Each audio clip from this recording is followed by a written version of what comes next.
entrelazados por el Espíritu y enviados a la misión. Habíamos visto el Espíritu, la palabra, la comunidad.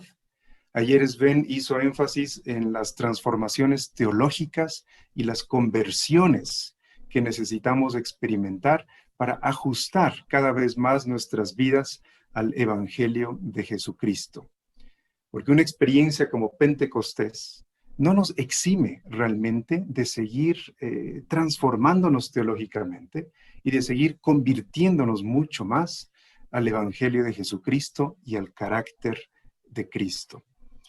El bosquejo lo tienen en sus manos, pueden seguirme allí.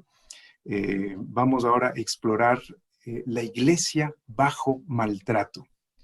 Porque dentro de este estar entrelazados por el Espíritu y enviados a la misión, parte de eso son los costos de seguir a Jesús, son los costos de seguir el soplo del Espíritu en misión. Y muchas veces tiene que ver con maltrato, oposición, hostilidad, persecución por motivos de la fe. El relato que vamos a ver ahora habla acerca del maltrato de la iglesia. Ese es como se lo ponen en esta sección, el maltrato de la iglesia y la liberación de Pedro. Pero quiero que pongan atención, porque este relato se encuentra entre una descripción de servicio y un acto de solidaridad movido por el Espíritu Santo. Antes de que empecemos a escuchar de Herodes, ¿qué es lo que nos dice el texto al final del capítulo 11? Por aquel tiempo, unos profetas bajaron de Jerusalén a Antioquía. Uno de ellos, llamado Ágabo, se puso de pie y predijo por medio del Espíritu que iba a haber una gran hambre en todo el mundo, lo cual sucedió durante el reinado de Claudio. Hasta ahí la profecía. Entonces, decidieron que cada uno de los discípulos, según los recursos de cada cual, enviaría ayuda a los hermanos que vivían en Judea. Una profecía movida por el Espíritu, una ofrenda movida por el Espíritu. Así lo hicieron, mandando su ofrenda a los ancianos por medio de Bernabé y de Saulo. Y también movidos por el Espíritu encargan a alguien, un par de personas, que envíen en efecto esta ofrenda. Y de Bernabé y Saulo, que están llevando esta ofrenda, vamos a escuchar también al final de este capítulo. Pero miren, lo que se nos cuenta de Herodes y de Pedro se enmarca en este acto de solidaridad, de servicio de una iglesia que, por notificación del Espíritu Santo acerca de una hambruna, recoge una ofrenda y solidariamente la envía a estas personas. Es en ese contexto de estar moviéndose el Espíritu Santo que nos enteramos de las acciones de Herodes maltratando a la iglesia. El Espíritu Santo está moviéndose para mover en solidaridad y servicio en favor de otros. Herodes está realmente en otra fiesta. Podemos ver en algunos versículos de este capítulo el perfil de político corrupto que tiene Herodes. Se relata en esta primera sección la motivación de Herodes para el maltrato de la iglesia y también el perfil de Herodes como político. En este tiempo el rey Herodes hizo arrestar a algunos de la iglesia con el fin de maltratarlos. Maltrata a los creyentes. Pero ¿quién es este Herodes que toma esta iniciativa de maltratar a los creyentes? Este Herodes del que se habla aquí es Herodes Agripa I, Agripa I. Es nieto de Herodes el Grande, su papá se llama Aristóbulo y es el papá de Herodes Agripa, nieto de Herodes el Grande. Ese es un detalle que hay que recordar. Parte de lo que algunos llaman como la dinastía de los Herodes. Un liderazgo realmente nefasto para la vida del pueblo de Israel en aquellas épocas. Este Herodes, Agripa I, es hermano de Herodías. Y de Herodías conocemos porque ella estaba involucrada en el asesinato, en la muerte de Juan el Bautista. Este Herodes Agripa I gobernó en Palestina desde el año 41 hasta el 44 después de Cristo. Y es el emperador romano que le había dado el título de rey. Realmente por la influencia que él tenía, él fue educado realmente en las escuelas romanas, en las cortes romanas, de tal manera que él conocía ya desde jovencito a algunos de los militares, de los emperadores romanos también. Y es por estos vínculos, por estas palancas, diríamos, que uno de los emperadores le da el título de rey. En efecto, gobierna en esta época. Es este Herodes, que es mitad judío, mitad romano, que debe estar siempre buscando el favor de Roma y buscando el favor de los judíos para poder mantenerse en su puesto, que toma la iniciativa de maltratar a los judíos. Arresta a algunos con el fin de maltratarlos, nos dice el versículo 1. En el versículo 3 y en el versículo 11, ustedes van a encontrar que él quiere agradar a los judíos. ¿Por qué quiere agradar a los judíos? Para poder consolidar su poder. Sí, entre él y los judíos tienen un enemigo común, aparentemente va a tener a los judíos de su lado. Es por eso que está maltratando a la iglesia, en función de consolidar su poder, su posición política allí en Israel. En el verso 19 vemos que también manda a matar a algunos guardias, y en el mismo verso 19 se nos dice que realmente gobernaba desde Cesarea, no desde Jerusalén. Cesarea era el tipo de capital política de la época y desde allí gobernaba. Más adelante, en el verso 20, se nos cuenta que estaba enemistado con otras naciones a las cuales pone una presión económica y entonces afectaba las provisiones de esta región.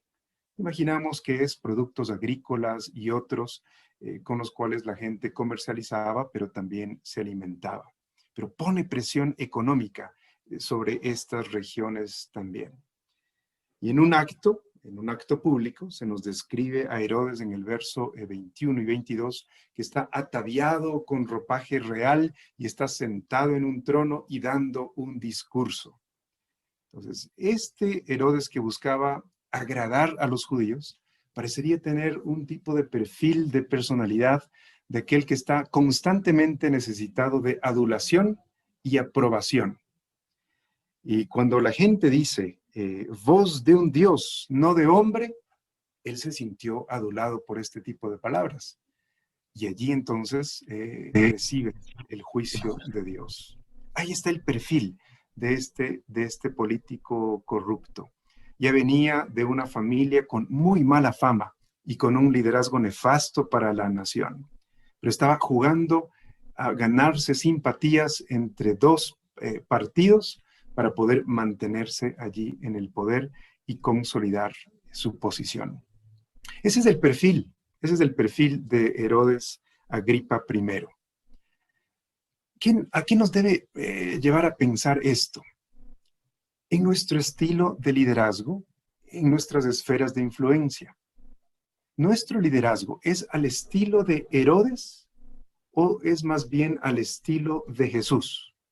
¿O es el estilo de liderazgo empoderado por el Espíritu Santo que mueve a una comunidad a levantar una ofrenda para servir a otros que van a experimentar una hambruna? ¿Cuáles son nuestras alianzas y lealtades en este sentido en nuestro liderazgo? Y para aquellos que tienen vocación en la participación política partidista, para ustedes, ¿qué van a hacer para abrazar y practicar el liderazgo y servicio al estilo de Jesús?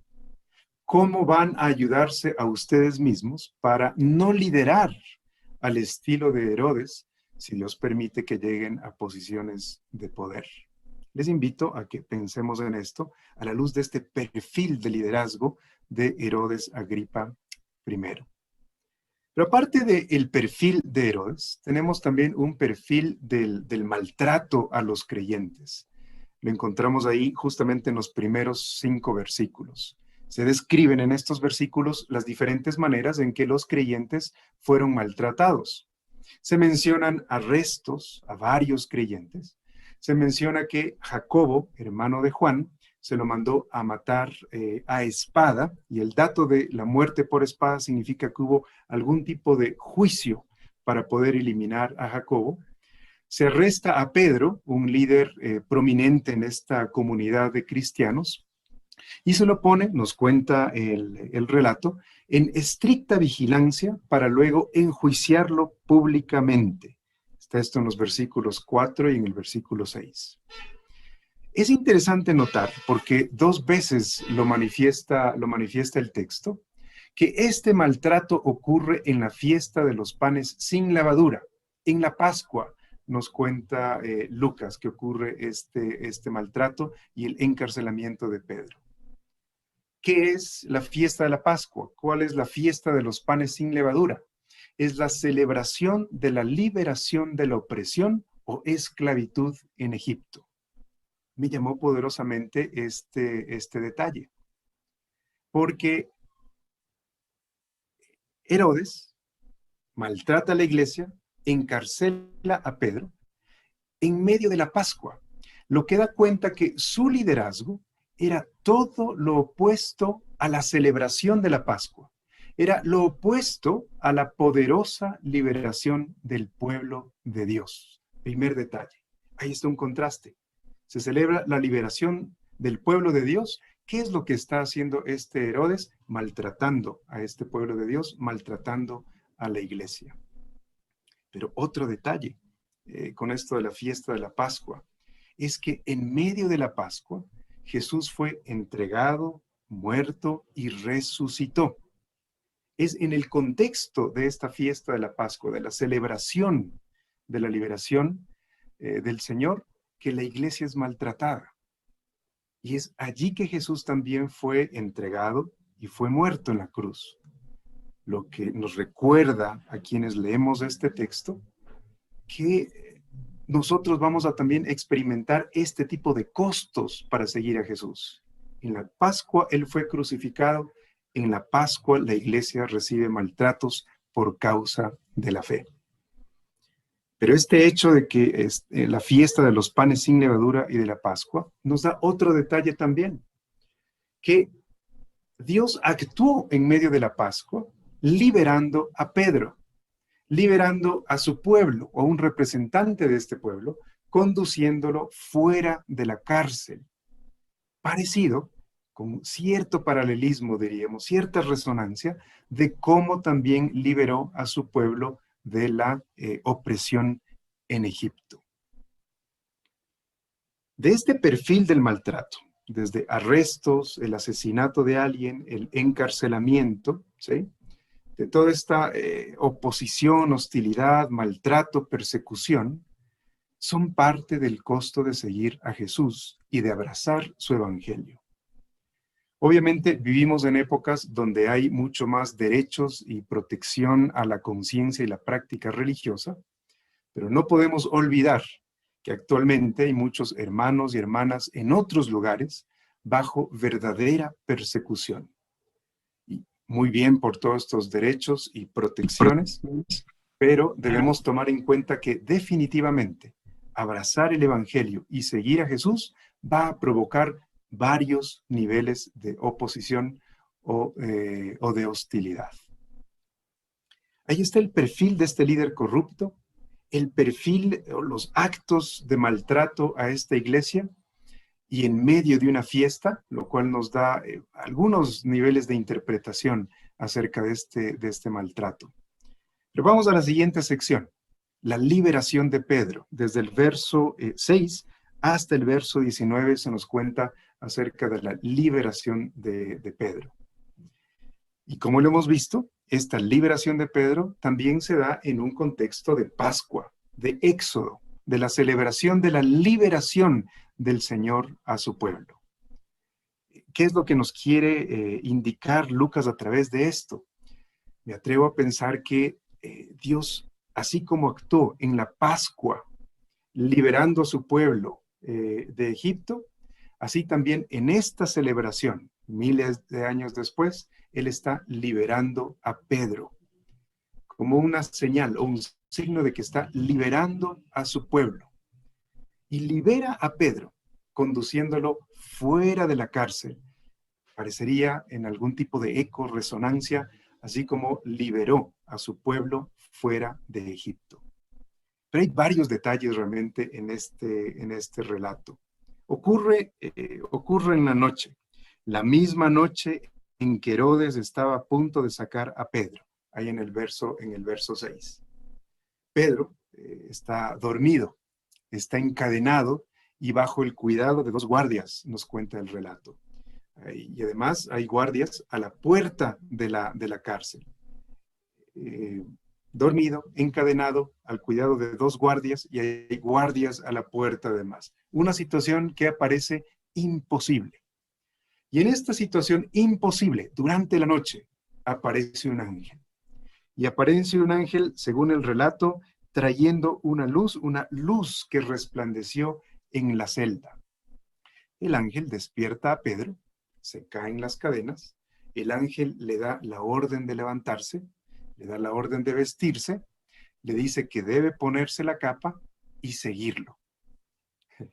Miren el ritmo al que nos lleva el narrador, el Lucas.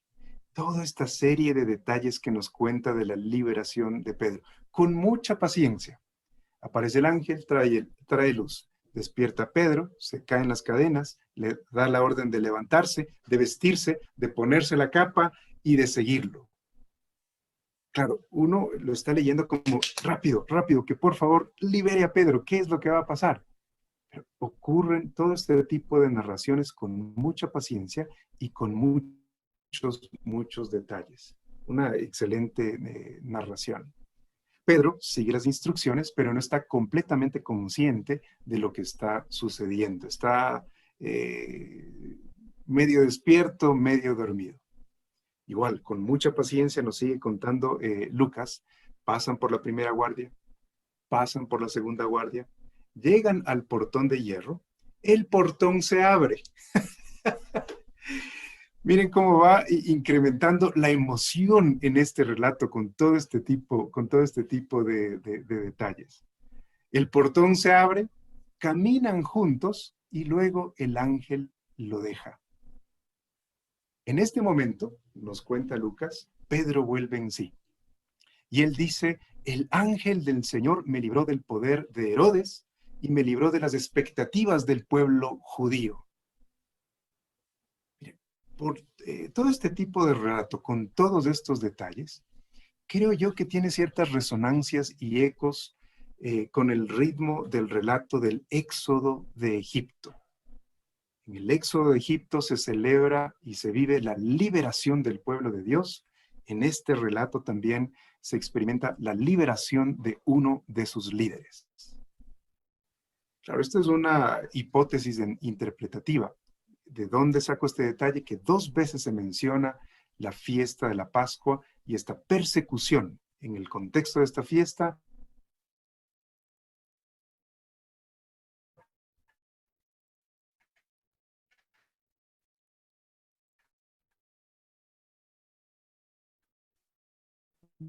De Herodes al pueblo de Dios.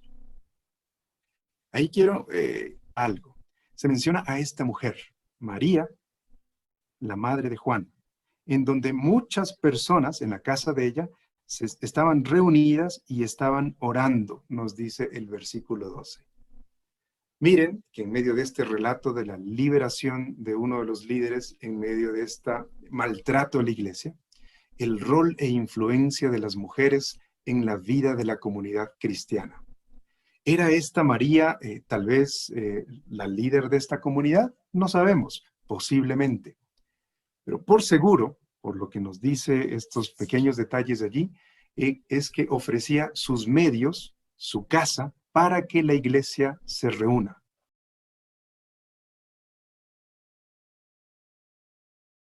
Listo, muy bien. Muchas gracias por la paciencia. Mil disculpas por esto, pero vamos a continuar.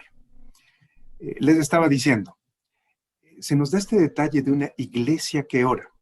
Es una iglesia bajo maltrato, en la fiesta de la Pascua, se está experimentando la liberación de uno de sus líderes en medio de la fiesta de la Pascua, y es una iglesia que ora.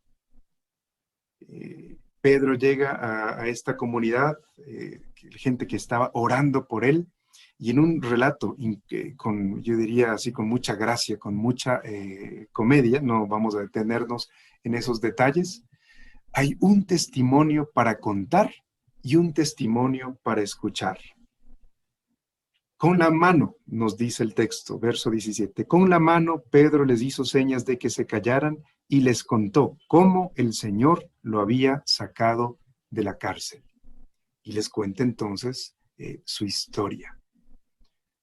Miren, de este relato, con todos estos detalles de la liberación de Pedro, ¿qué podemos aprender? ¿Qué implica esto para nosotros? No olvidemos, es la fiesta de la Pascua donde ocurre esta liberación y donde esta iglesia estaba orando. Seguimos a un Dios liberador con un evangelio liberador. No hay Herodes o no hay cárceles que realmente sean un obstáculo real para el Dios al que seguimos y para el evangelio que nosotros predicamos. La liberación de Pedro, además, no es una promesa de liberaciones milagrosas para todos los creyentes en todas las circunstancias duras. No olvidemos que Jacobo, uno de los discípulos, murió a espada.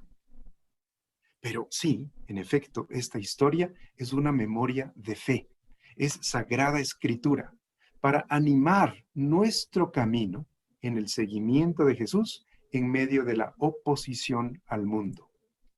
Porque lo que se recuerda en el Éxodo, lo que se celebra en la Pascua, lo que nosotros celebramos en la Santa Cena, es que aquel que sigue al Dios del Éxodo va a llegar a la tierra prometida. Y este testimonio de Pedro es lo que quiere justamente centrarse en la memoria de esta comunidad. En la Pascua, cuando la iglesia estaba maltratada, el Señor, con su mano poderosa, liberó a Pedro de esa cárcel. Porque el que sigue al Dios del Éxodo va a llegar a la tierra prometida. Avancemos con la última sección, desde los versos 20 hasta el 25. Se nos describe aquí que el rey Herodes experimenta el juicio de Dios. Él experimenta el juicio de Dios, pero la palabra de Dios se extiende y se difunde. ¿Qué nos cuenta esta parte del texto? Algo ya lo mencionamos. Herodes está furioso contra la gente de Tiro y Sidón. No se explica el motivo, pero se describe la condición emocional de Herodes. Herodes estaba furioso. Hay una búsqueda de un arreglo de paz y la motivación para este acuerdo es de orden económico, como ya lo habíamos dicho. La furia del rey, el mal genio del rey, afecta a las provisiones de una región. Miren qué contraste, miren qué contraste. Por eso llamé su atención a lo último del capítulo 11. El Espíritu Santo predice a través de un profeta hambruna. Y el Espíritu Santo mueve a los discípulos a la solidaridad y a levantar una ofrenda. Y dos son enviados a entregar esta ofrenda. Miren qué contraste. Herodes peleando con otras naciones y afectando sus provisiones. El Espíritu Santo está concentrado en proveer y ayudar. Herodes estaba concentrado en afectar las provisiones y afectar la economía de una ciudad. Dos distintos tipos de enfoque, de prioridades y de ejercicio de liderazgo. En medio de este intento de arreglo, Herodes ofrece un discurso. Para tal discurso se atavía con todo su ropaje real, trae un trono, miren todo ese lenguaje público con el que está hablando, discurso, ropaje real, trono, formas simbólicas de querer consolidar su poder sobre ese territorio contra la gente con la que él estaba mal genio y enojado, pero también son formas de consolidar su poder en la imaginación y en el corazón de esa gente. Está buscando adulación y afirmación. La gente responde adulándole, voz de Dios, no de hombre. Y allí entonces, por no dar la gloria a Dios, nos dice el narrador, nos dice Lucas, un ángel del Señor lo hirió y murió. Miren, un eco de la liberación de Egipto. El Señor puso un pare al faraón, el Señor pone un pare también a Herodes. Y este contraste, el Espíritu proveyendo para la gente, Herodes condicionando la economía de la gente. Sin embargo, y me gusta mucho el verso 24, el pero, la palabra de Dios seguía extendiéndose y difundiéndose, porque el Señor ha puesto a correr las buenas noticias y éstas van a superar todo obstáculo. Se extiende el trabajo de la palabra, se extiende el trabajo del Evangelio. ¿Cómo se extiende? De maneras muy sencillas, muy puntuales, como nos dice aquí el texto. Profetas que predicen una hambruna, discípulos que ofrendan, Bernabé y Saulo que transportan y entregan la ofrenda, María, la mamá de Juan Marcos, que presta su casa, la sierva Rode anunciando que ya está Pedro aquí, nuestra oración ha sido contestada. La iglesia mismo que está en la casa de esta hermana, tenemos luego ahí a Juan Marcos que va a acompañar a Bernabé y Saulo de regreso a Antioquía y el mismo Pedro contando su testimonio. Esas son las formas muy sencillas, muy puntuales de cómo la palabra de Dios sigue avanzando, sin necesidad de estar con grandes discursos o con ropajes reales y con muestras de tronos, sino en muestras de solidaridad, de oración, de testimonio muy concretas. Nos dice el último versículo, cuando Bernabé y Saulo cumplieron su servicio, regresaron de Jerusalén llevando con ellos a Juan, llamado también Marcos. ¿Cuál fue el servicio de Bernabé y Saulo? Transportar y entregar una ofrenda de la comunidad de Antioquía. Así lo hicieron. Bien sencillo. Esa es la manera en cómo la palabra de Dios se extiende. Proclamación, servicio, entrega de ofrendas. Y de regreso reclutan a Juan Marcos y se lo llevan hasta Antioquía y allí empieza una etapa importantísima de la extensión y difusión de la palabra de Dios. Son el primer equipo misionero enviado desde Antioquía al mundo conocido de la época. ¿Qué implicaciones hay de esto para nosotros? Desde nuestros lugares de influencia, debemos potenciar que la palabra de Dios se extienda y que la palabra de Dios se difunda.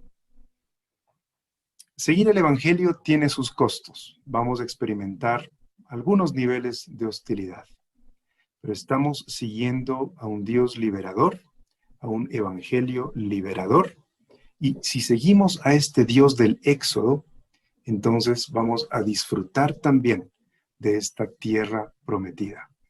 Es a la luz de esta experiencia liberadora de Pedro que debemos seguir al Señor Jesús con todos los costos que esto implica.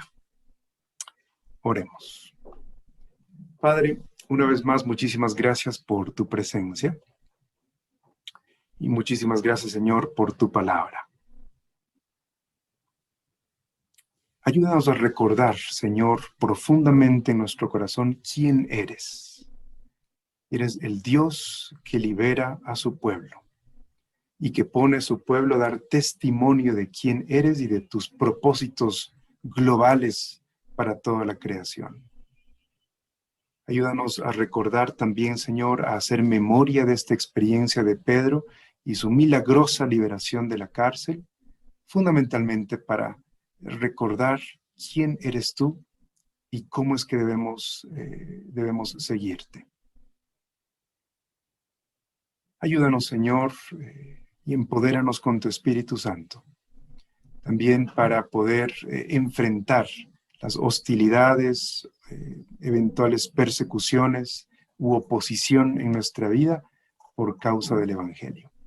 Y que el testimonio de Pedro, Señor, su liberación de la cárcel, afirme y consolide nuestra fe y compromiso contigo. En el nombre de tu Hijo Jesucristo oramos. Amén. Listo, están comenzando ahí a llegar las preguntas por el chat. Entonces, Josu, gracias ahí por el tiempo también de preguntas. Yo voy a leer igual una por una y ahí procedemos con tu respuesta. Entonces, la primera pregunta es, por favor, ¿podría hablar un poco más sobre el pare que le puso Dios a Herodes? Sí, muchas gracias por la pregunta. No sé específicamente hacia dónde va orientada la pregunta, pero el juicio de Dios sobre Herodes Agripa I tiene que ver, en el contexto inmediato del texto bíblico que se describe allí, es por no haber dado la gloria a Dios. La gente le decía, voz de un Dios, no de hombre, voz de Dios, no de un hombre. Se creyó, pues, Herodes Agripa eso, y eso fue como ya la gota que derramó el vaso, ¿no? Pero el juicio tiene que ver realmente con todo este tipo de liderazgo que estaba ejerciendo Herodes, maltratando a la iglesia, maltratando a los discípulos de Jesucristo, no solamente a ellos, incomodando, oprimiendo la economía de otra nación y de una región allí también, y vimos ahí el contraste con el Espíritu Santo que, preveyendo una hambruna, mueve a la gente más bien a ofrendar solidariamente en favor. Entonces, es el cúmulo de su estilo de liderazgo y con esta gota que derrama el vaso que hace que Dios actúe y lo mande un juicio y lo elimine, ¿no? Y lo elimine. Debe llevarnos a pensar realmente muy bien cómo ejercemos nuestros liderazgos también. ¿Sí? Eso es lo que podría añadir. Si hay más detalles, la persona que preguntó puede escribir un poquito más. Gracias, Josué. Hay una segunda. En la actualidad, la comunidad tiene la tarea de solo orar para que Dios actúe y haga el resto, o hacer protestas y marchas como lo estamos viviendo recientemente. Muy buena pregunta. Yo diría que hay que hacer esas dos, ¿sí? Y hay que hacer otras más. Es muy importante realmente la oración y en la oración realmente cómo el Señor usa nuestras oraciones para seguir escribiendo y dirigiendo la historia del mundo. No recuerdo, se me escapa ahora la frase que dice algo así como los intercesores son los dueños de la historia o algo por el estilo. No es una frase exacta, pero es muy importante la oración y todo un conjunto de prácticas litúrgicas por el país, etcétera. Pero además nuestra vida política en el día a día, como a la luz de ser ciudadanos del reino, somos también ciudadanos de nuestro país. Y a eso hay que añadir que definitivamente, muchas veces, hay que pararse firme junto con otros creyentes y no creyentes para exigir derechos, exigir rectificaciones de cosas injustas que usualmente los políticos están haciendo. Entonces tenemos varios recursos realmente a la mano, ¿no? Y todos esos hay que ejercerlos. Muchas gracias, Josu. Ahora, en torno a el tema del sufrimiento, también hay una pregunta. ¿Cómo podemos acompañar a otros que están sufriendo cuando personalmente nuestra situación es otra? Y imagino que la otra situación es la que en efecto no estamos sufriendo, estamos bien, por decirlo de alguna manera, ¿no? Híjole,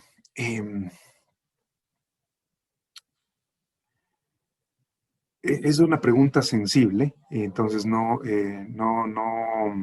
y son situaciones sensibles, no podemos dar así como una fórmula. Así se debe acompañar, ¿no? Pero en base a lo que escuchamos, por ejemplo, uno de alguna manera podría refrescar en la memoria de estas personas, y si son creyentes, justamente este tipo de historias. No tanto como una promesa de, mira, el Señor te va a librar de este sufrimiento tal como a Pedro lo liberó de la cárcel, etcétera. Pero una vez más, de manera sabia, prudente, guiada por el Espíritu Santo, recordar a las personas acerca de que están siguiendo a un Dios liberador, ¿sí? Y esta memoria desde las Escrituras en sus vidas puede también ir cultivando, generando la fe, la paz, la confianza, la esperanza. Y si uno no está en una situación de sufrimiento, pues también saber que es cuestión de una hora, unos días, unos meses, y uno va a necesitar entonces el ministerio de alguien más o el ministerio de la comunidad, consolándole también a uno. ¿Mm? A ver, aquí hay una pregunta que podría un poco entrelazarse o tener relación. ¿Cómo podemos seguir predicando este sufrimiento sano de la misión en contraste con la pasividad o comunidad? Por favor, repítemela, Josette. ¿Cómo podemos seguir predicando este sufrimiento sano de la misión en contraste con la pasividad o comunidad? En contraste con la pasividad o... Comunidad. Ya. Hmm. Pregunta importante, ¿no? Creo que yo diría, miren, el mejor antídoto es ayudar a la gente a recorrer las escrituras mismo, y añadiría eso, la historia de la iglesia, luego del Nuevo Testamento, nos va a dar un montón de información de los costos de seguir al Señor. Y ya solo la narrativa nos va a recordar que seguir al Señor va a tener sus costos, ¿no? La otra también es, por ejemplo, interpretaciones adecuadas de este tipo de pasajes, que no volvamos a la historia de Pedro, el paradigma de cómo el Señor siempre nos va a liberar de nuestras cárceles y sufrimientos. Hay que recordar a la gente como Jacobo, que fue asesinado. Yo diría, lo mejor, eh, ayudar a la gente a recorrer las escrituras, y ahí queda claro realmente el, el panorama. Hay costos en seguir a Jesucristo. Gracias, Josu. Voy a leer dos preguntas más. Sé que por ahí nos siguen escribiendo y están muy buenas. ¿Cómo podríamos releer este acto del Señor enviando a su ángel y burlando a los superguardias romanos y al sistema? ¿Cómo releemos en nuestros tiempos esto? Miren, en mi exposición les he ofrecido una manera como de releerlo, ¿no? ¿Cómo ha sido mi interpretación de la experiencia de Pedro? Es que me fijé en estas dos menciones de la celebración de la Pascua, que es la celebración del éxodo de Egipto, y a la luz de eso lo leí. Creemos en un Dios liberador, no solamente liberador de una cárcel en este sentido, pero sí de este tipo de opresiones, maltratos de líderes nefastos que están en contra de la vida en general y a veces en contra del evangelio adicionalmente. Pero estamos en marcha con este Dios del Éxodo. Estamos en marcha con este Dios que se encarnó y murió allí en la cruz, en su Hijo Jesucristo. Y es en el Éxodo, en la cruz, en donde encontramos nuestra liberación y nuestra salvación. Es así que debemos leerlo. Uh-huh. Chévere, Josu. Y esta es la última. Ah, se me perdió. A ver, dice, haciendo memoria de lo expuesto hasta el momento, ¿cómo podemos estar seguros de que estamos escuchando a Dios? Lo pregunto porque en su momento Pedro llegó a tener un poco de incertidumbre de lo que experimentaba. Mm. Sí, varias maneras. Sí, se nos describe a Pedro así como, no sé si la palabra es incertidumbre, pero no, creo que sí es acertada la palabra incertidumbre, porque en una parte se nos dice cuando volvió en sí, ¿sí? Finalmente Pedro se da cuenta de lo que está pasando, ¿no? Am, Varias maneras de cómo asegurarnos de que en efecto estamos escuchando al Señor y en efecto obedeciéndole. Primero, debemos familiarizarnos con las Escrituras. Segundo, debemos familiarizarnos de interactuar con las Escrituras en comunidad, de tal manera que los hallazgos de otros también nos enriquecen y nosotros enriquecemos con nuestros hallazgos a la vida de otros también. Entonces, uno debe estar habitando en la palabra para que la palabra habite en uno. Esto le pone a uno en una mejor disposición, en un mejor espacio para discernir la palabra de Dios, para discernir muy bien los impulsos del Espíritu Santo también, en cómo nos está guiando. Eso es como lo fundamental. La segunda, y a la luz de la misma experiencia de Pedro, es que, y algo lo mencionó también ayer Sven, no vamos a tener nunca el 100% de certeza acerca de algo. Y no deberíamos no volver una idolatría del 100% de la certeza. Mientras estemos en la gran orientación del Evangelio, ¿sí? Hay que seguir por este camino, ¿sí? Pedro, en este caso, lo que hizo es, entre que entendía y no entendía, sencillamente seguir lo que el ángel le estaba diciendo. Pero mal haríamos, por ejemplo, condicionarnos a nosotros mismos o intentar condicionar a Dios diciendo, mira, cuando en efecto venga un ángel y me digas, Señor, lo que yo tengo que hacer, así entonces te seguiré. Que puede ser que el Señor nos envíe un ángel, pero nos vamos a encontrar como el mismo Pedro, así como que, bueno, me pongo la capa, me pongo las sandalias, avanzo una puerta, dos puertas, la última puerta que es de hierro, y salgo, y ahí caigo en cuenta de lo que ha pasado. El Señor me ha liberado de la cárcel, ¿no? Esa es parte de nuestro caminar, ¿no? Más que confiar en nuestras propias certidumbres, confiamos en que el Señor nos está guiando. Ese es el camino de la fe.